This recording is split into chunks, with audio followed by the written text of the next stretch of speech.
Hello guys, welcome back to the channel. So today's video I am going to be making a double IPA, a recipe which I've designed myself. I've called it a Floridian IPA purely just because I've recently come back from a holiday from Florida and I designed the recipe on the plane.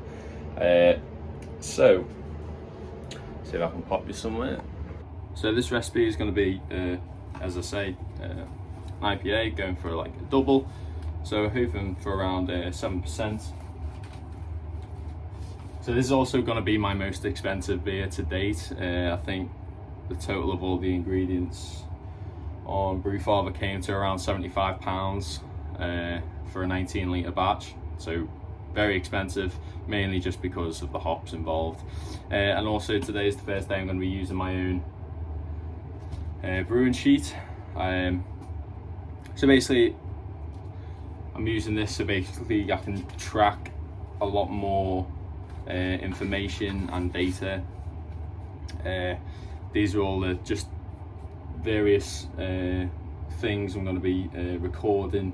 I want to be double checking my mash temps with thermometers, recording pHs of my brewing water after all my water additions and stuff like that. I really want to try and make my beers as repeatable and as consistent as possible. So yeah, hopefully this helps me a lot. Also I've done like a little fermentation recording notes, so like day 1, day 2, day 3, and then I'll be recording gravity, the pH, any tasting notes. I'm more going to be making notes of any off flavors, temperature and pressure if I've got it in the unit tank.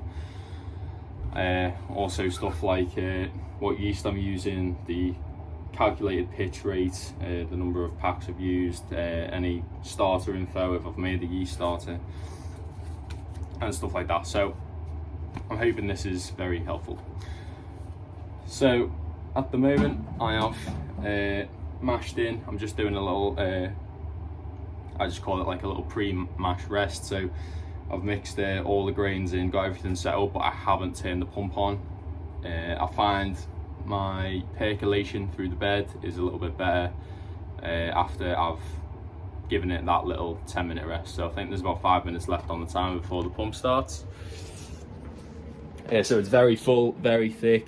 I've got a little tea strainer there, just helps filter out any little bits, because usually it does end up going down that center pipe for those that use a kind of an all-in-one system. I haven't decided whether I'm going to be using the Fermentosaurus or my Grainfather conical. I think I'll probably end up going with the Fermentosaurus, to be honest, purely because I've got around, well, over 300 grams going into the hop additions, and that's not particularly great at dealing with heavy dry hopping. So yeah, I think I will go with the Fermentosaurus purely just based on that reason alone.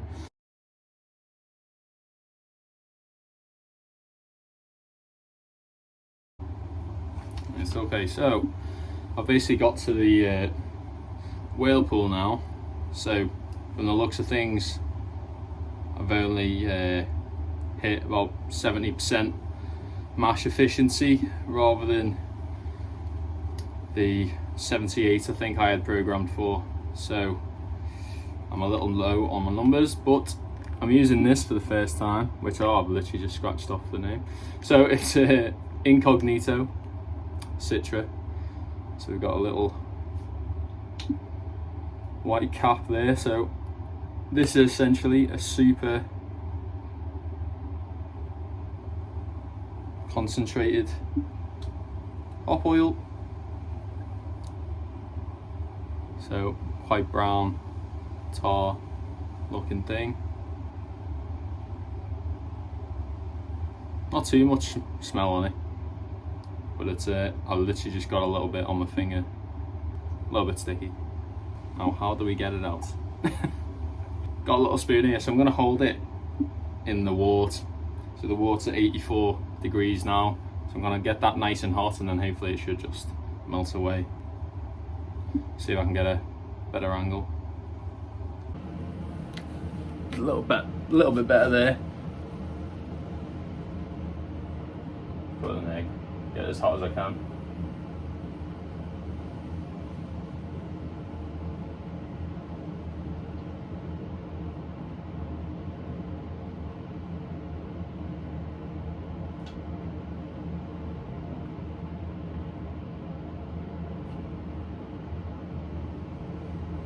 I pretty much just melted straight off the spoon. It's not actually as bad as I thought it was going to be to use.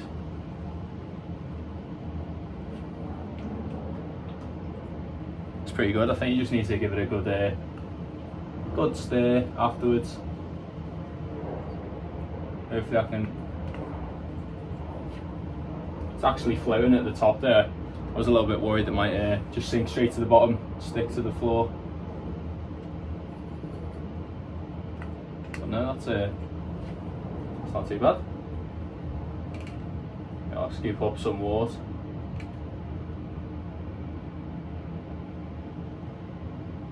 A little rinse. So in this whirlpool I've done 100 grams of Galaxy. I know people aren't a fan, but I still am. 100 grams of Mosaic, which unfortunately for me was in whole hop form, so I'm probably going to experience quite a loss of brew house efficiency from absorption. So yeah, nice and clean. That wasn't too bad. I was expecting it to be a lot worse than that, so that's good. As you can see, the two dark spots kind of just here and just over here, so I'm going to give that a good mix, and then I'm going to give this a good little whirlpool. I'll keep it spinning like this for about 5 minutes and then I'll let it all settle.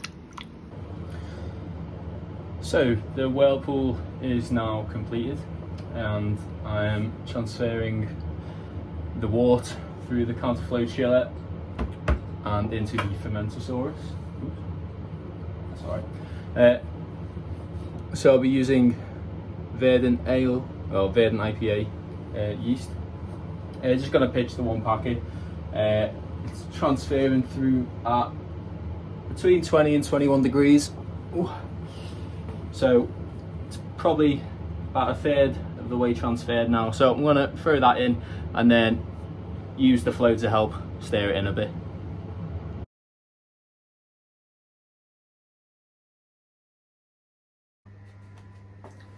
So we've got to the end of the brew day. This is what the beer is looking like. I don't know if you can see the colour. Nice golden haze. I think it's a little bit darker than what I wanted, but it smells nice. A little bit more bitterness than I was expecting, although could maybe just be from the like freshness of the hops. There's not too much on the nose, to be honest. But yeah, not too bad. So in terms of figures, I was aiming for an efficiency of 78 and I've kind of set myself up to fail there, because I don't know if anyone else does it.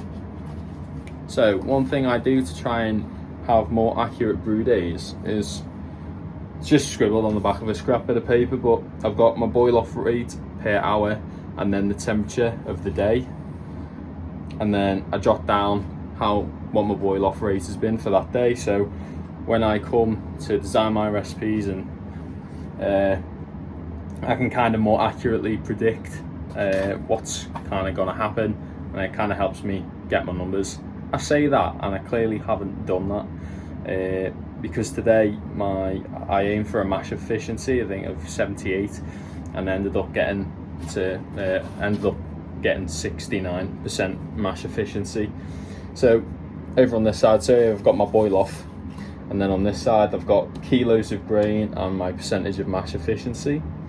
Now right at the bottom there, I've got a 74% mash efficiency on 6.2 kilos of grain.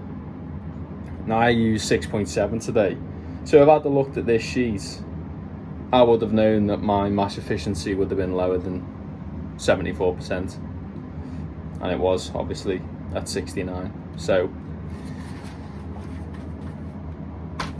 I do this to help myself and then don't bother looking, but which is a little bit annoying. But when I remake this recipe, which I will be doing, I'll obviously be making those adjustments. So I realised I didn't really show you too much of me kind of mashing in and using the grains, but I've essentially used Golden Promise, a bit of a lager malt to help keep the colour lighter, which obviously from what I can see so far it's a little bit too dark still. Torrefied wheat, torrefied oats, and a little bit of chit malt as well. The only hops I used today was all Whirlpool, so I've used Galaxy pellets, Mosaic whole hops, which are just a nuisance. My brew house efficiency today was something ridiculously low.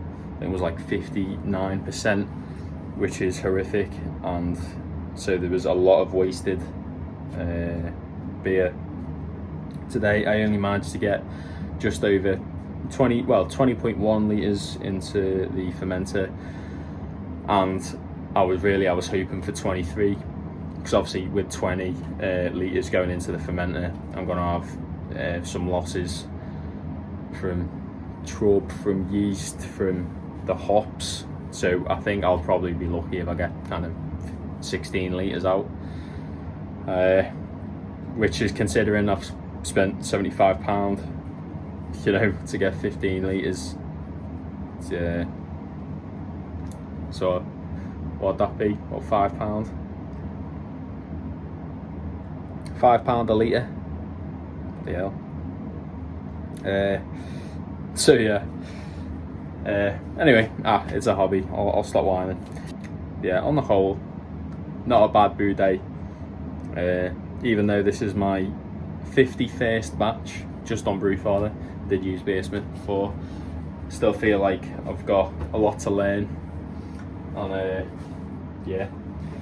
But unfortunately for me, it's clean up time now, so I'll probably catch up with you in a couple of days when I grab some samples, and we'll see how the beer develops. So the Floridian IPA has been in the fermenter for 2 days now, so I've just grabbed a little sample. That's the colour. It's looking a bit green there, but it actually has lightened up a little bit, I think. So I'm just doing the pH readings. So the pH is looking good. It seems to have fermented out pretty quickly, so I never got to do a reading yesterday, as I was a little bit busy doing things, but we're down to 1018 from 1056, and yeah, in just under maybe about 40, just over 40 hours. So I've bumped up the temperature just to help the yeast get those last couple of points. So at the minute it's sitting at 5%, and yeah, it's I think it's predicted to get to 1016, but I'd like to get it a little bit dry just to get the ABV up as well. It tastes really nice, quite. Yeah, I always get like an oaty / nutty note on DIPAs, and I don't know what it is. I'm presuming it's oats, but I think I've smelt it before on beers that don't have oats in, so it can't be that. It's really nice though. So yeah, we'll see where we get up to tomorrow. So day 3 of fermentation, and here we are. I don't know whether it's just me, but this colour's looking quite a bit lighter than it did the other day. I thought it might have been a little bit too dark, but that's quite nice. Kind of how it looks on the camera is pretty similar to what it does look like for me. So on the nose, I'm getting just like quite small hints of like tropical fruit, not too much fermentation character, a little bit peachy, just quite sweet in general. That's quite nice, that. So I've done the gravity, and yesterday's gravity was 1018. Today it's 1016. I can't imagine it'll be getting much more attenuated than that. I think at this moment in time it's only about 5.3, 5.4%. I really was hoping to get kind of above 6, but I don't think that's going to happen, unfortunately. But it is what it is. Oh, it's on 23.5 degrees. I will drop it to 15. Do a soft crash, which hopefully most of the yeast will settle out at that point. Remove the yeast away from the beer if it all settles down into the little tub at the bottom, and then I'll throw the hops in, but I'll probably explain that when I do it. But yeah, all in all, not too bad. It's a nice solid beer up to now, and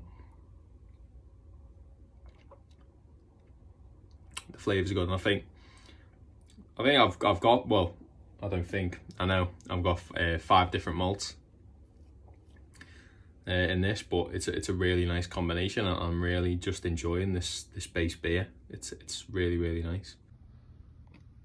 So we have reached the end of fermentation now, and it's sat at 15 degrees, ready for the dry hop. All the yeast is settled out at the bottom, so I'm going to close this valve now, and I'll reuse that yeast at a later date. And I have a few hop products going in. The dry hop on this beer is going to be a whole packet of Galaxy hops. I know not everyone's a fan. I still kind of like it. A whole packet of Citra hops, obviously both in pellet form, and a new one for me today is Spectrum Mosaic. So obviously earlier in the video you would have seen me use Incognito, which was a bit more honey-like in substance, and this is a lot more, so much more aroma on this one, Jesus. And the consistency is a lot more like, do you know, like on a chocolate fountain? I think it's a little bit more like that, so I need to try and not get any on my fingers. Spectrum first, just see how this goes. So I haven't heated it up, it's literally not long come out the fridge.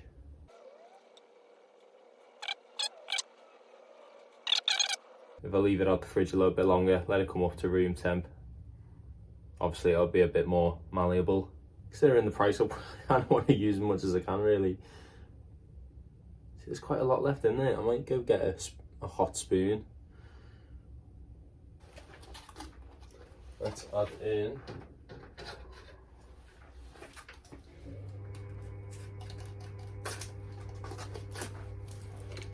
the Citra.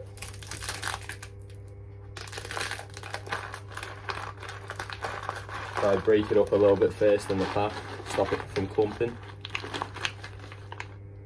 Oh man, is there anything better than when you're home brewing than the smell of hops? So we got, there you can see in there, obviously all just in pellet form.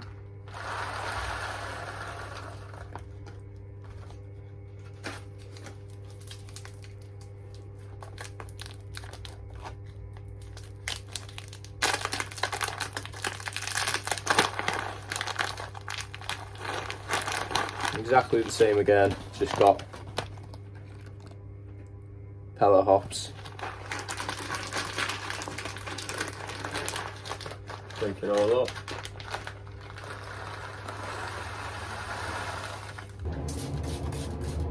That's all back on.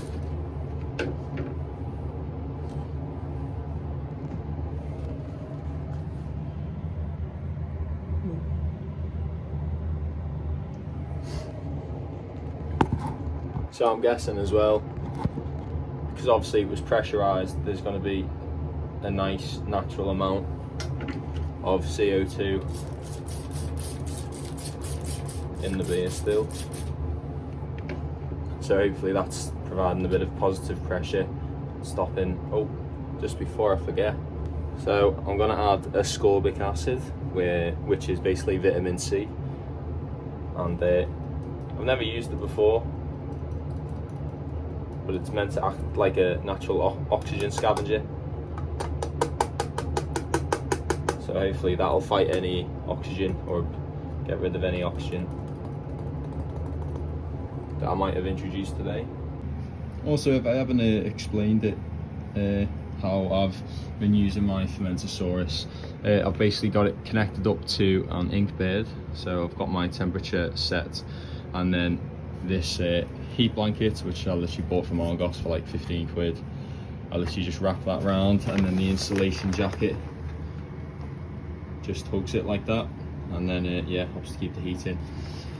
So I've pretty much just had this jacket off for the past 2 days, just to help the pressure the temperature come down from 23.5 degrees down to 15, which is about the ambient temperature today. So yeah, I'll be wrapping this back up just to stop any light from getting at the beer, and yeah, I'll be leaving that for about 2 days now. So unfortunately, everywhere's looking a bit messy today because I am in a big rush and I really need to get this off of the dry hop. So just under some slight positive pressure, there's a floating dip tube in there to take off the cleaner beer from the top. It's going to go through, come through this bounce filter. You can't see it, but I have put some ascorbic acid in there. Yeah, I can just see a bit at the bottom there. That's just to help absorb any oxygen I might have picked up. I've purged all the lines, filled that with sanitizer and pushed it out with CO2, so that should be oxygen free. And then looking at around about 19.25 litres. So I'll just use that, use the markings on the side, and I'll stop the transfer just before we get to the trubby layer at the bottom. So as you can see there, quite a lot of hops. I've shut that valve at the bottom, so I'm going to harvest that yeast. That's the Vin IPA yeast, and I think that's around the 3 litre mark. So it's on 19 litres now. Hopefully should get about 16 into the keg. So here we finally are. The beer is ready, finally. So this review has taken me 110 days. I don't know why it's taken me that long. It's terrible. Like, I'm gonna end up with an awful YouTube channel if it's not there already. So yeah. So, well, considering 110 days, you know, getting on for 4 months, I think, yeah, you're getting, I think the colour's coming through pretty accurately, just a slight tinge of brown. But, you know, for an DIPA that's 4 months old, I'll take that. Did use a little bit of ascorbic acid. I don't know if I mentioned that, just 1 gram into the whole keg. When I first tasted this out of the keg, it was very green, and I thought that would die down after a week or two, but it's still here, still quite persistent. So I'm going to assume that's down to the dry hopping. So I might have to alter that. The colour hasn't changed too much, so I think I'm going to back off the wheat slightly. Can't remember, I think it might have been 10% oats, 10% wheat. So I'll change that to 5% oats. I'll try 15% wheat. Hopefully that gives a slightly nicer colour. Even though it's a nice colour, I would like it a little bit lighter. I just find them a bit more attractive looking. Change the hops. Adjust the malt, as I've just mentioned. I use verdant yeast. I'd definitely keep that. And yeah, not too bad. I think, you know, the life, it's done well.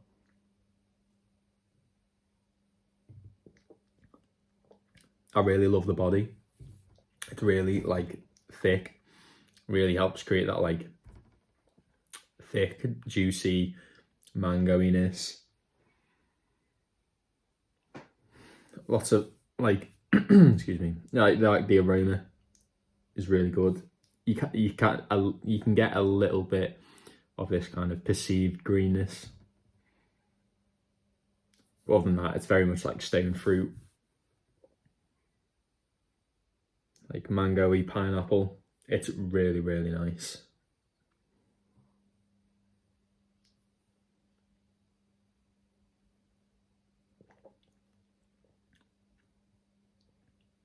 If I bought that in a bar or got it in a can, I would be pretty happy with that.